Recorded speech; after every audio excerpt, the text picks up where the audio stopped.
Today what we'd like to talk about is maintaining health and wellness from a physical standpoint for your entire life.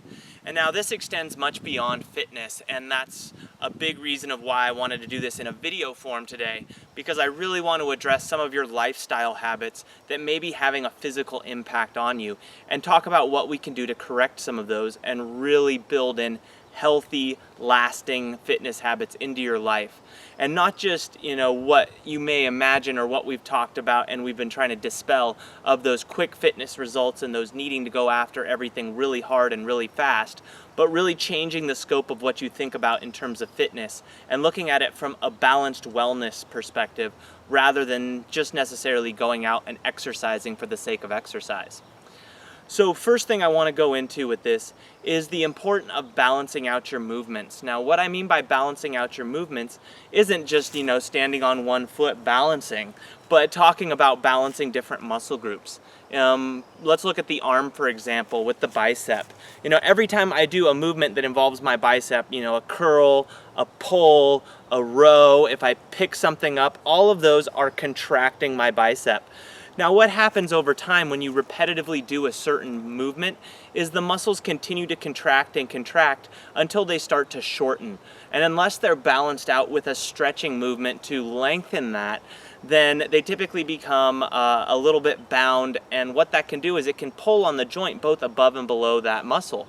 So this happens throughout the body with every muscle group, with every action that we do. So it becomes very overwhelming when you're thinking, well, shoot, how do I balance out everything I do every day? I probably do a lot of stuff. What you can usually do is narrow it down to your daily habits and look at what you do repetitively over time. And then you can work on building in those balancing habits later. For example, if I were a rower and I was doing that pull motion over and over again, I would start noticing that tightness in my biceps, along as well as up through the upper back and other areas involved in that row. So what I'd probably want to do is add in some stretching to be sure that I'm lengthening those areas, that I'm loosening those muscles up on a constant basis, either through massage, through foam rolling, anything that's going to loosen them up, because if they're constantly being contracted, there needs to be that balance involved that helps you recover from that. For running, and this is something that I deal with a lot, both as a runner and someone who works with runners, is knee pain and hip pain and ankle pain that develops over time. Now, a lot of runners say, that's just what happens when you get older. But in reality, you can avoid developing those problems simply by throwing in some of those things that I was just talking about. A little bit of stretching work to lengthen those muscles that you're constantly contracting with that repetitive pounding. Massage, whether through foam rolling or just with your hands and rubbing the muscles out occasionally.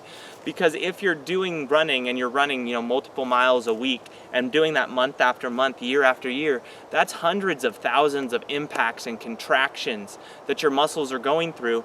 But if they're not being balanced out, if you run 5 miles a week, 10 miles, 20 miles for some people, that's a lot of mileage. If you don't have any type of either massage or stretching that you're also incorporating into your everyday or your every week, then you're going to find that over time things are going to get a little bit tighter. Things are going to start to ache. Those joints are going to start compressing on each other because those muscles are so tightly bound.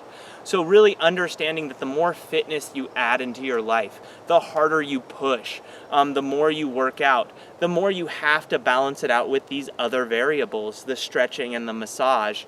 Otherwise, you're going to end up in a situation where you've overdone one aspect and now you're playing catch up and you're spending months, sometimes years, of adding in extra stretching and extra massage just to bring you back to a state of balance and just to correct some of those things that may have developed over time. Now, I want to bring up, not just fitness, but also look into some hobbies and some lifestyles that are pretty common that I've dealt with personally, that can also cause some of these overuse or over movement injuries in a particular area versus another.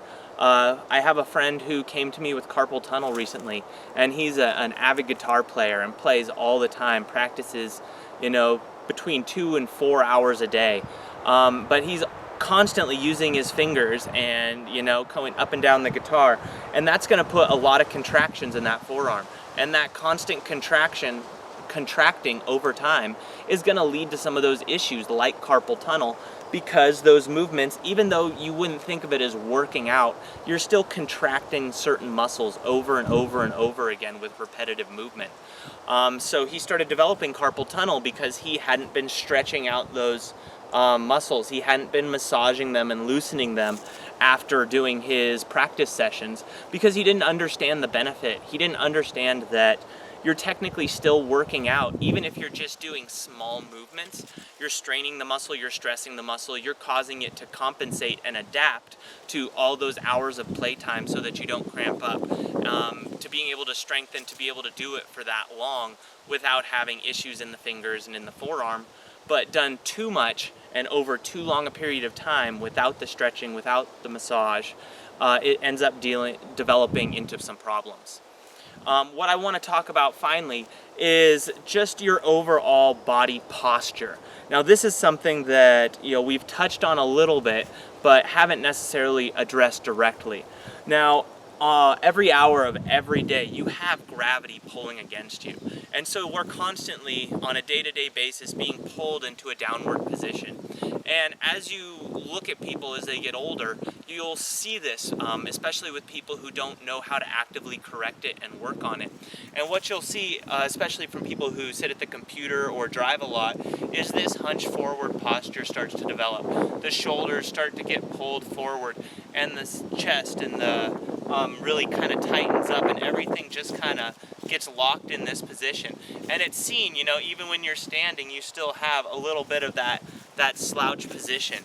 And what that's from is, even though you're not exercising those muscles, it's still being pulled against gravity, so your body is still having to adapt and having to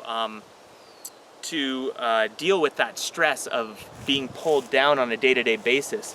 So what ends up happening is the muscles lose circulation because they're constantly expanded.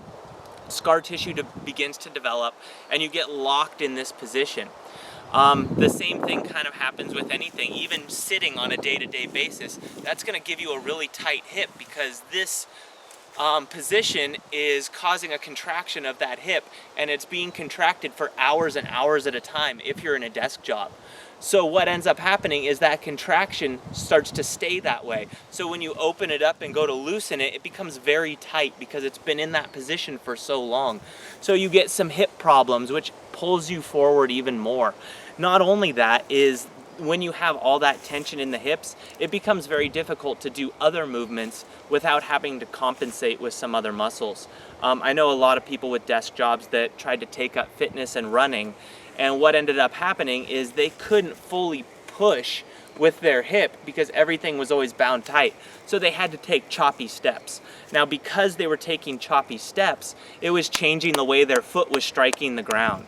And because it was changing the way their foot struck the ground, there were different muscles that were being overused that shouldn't have been overused had they worked on mobility and avoided some of those things that develop over time, like that desk posture. So what I'm really getting at is, no matter what type of fitness you're getting into, no matter what your day-to-day activities are, no matter what you want to take on in the future, you have to understand that everything we do in life has a physical impact. Whether it's a hobby, gardening, driving your car, sitting at a desk, there's a cumulative physical impact of what we do. And we need to be aware of what some of these things are so that we can work to correct them. If you know you're sitting at a desk for hours at a time, it'd be good to look into how you might work on correcting some of those postures.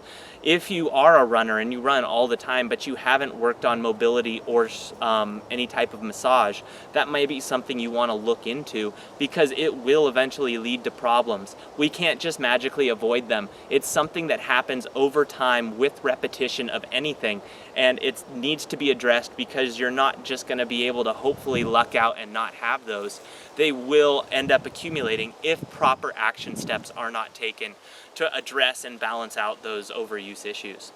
And what I want to finish up on, though, is I want to just be sure to remind you that this last week, what we did is we posted both that foam rolling and the stretch routine. I really encourage you to go back and look at those, because those are going to really help provide you with some of those foundations and just real a nice place to start, I guess, is what it would be for getting some mobility in, for getting some foam rolling in. It might not have exactly what you need for your particular goals or your particular lifestyle, but hopefully the message within those videos is going to be enough to give you a place to start from. So you sort of have a better idea of how to start making those corrections, building that balance into your life, and really making sure that you're pairing fitness with the massage, with the recovery, with the stretching, so that you get that whole picture and you're not just focused on, working hard and just, wearing yourself out for the purpose of weight loss or physical performance or whatever it is, making sure that it also includes that other half so that you can do it for life. It's not going to be something you only get in your youth and can only hold for a small amount of time. If you build these other areas in, you can maintain this physical fitness for life.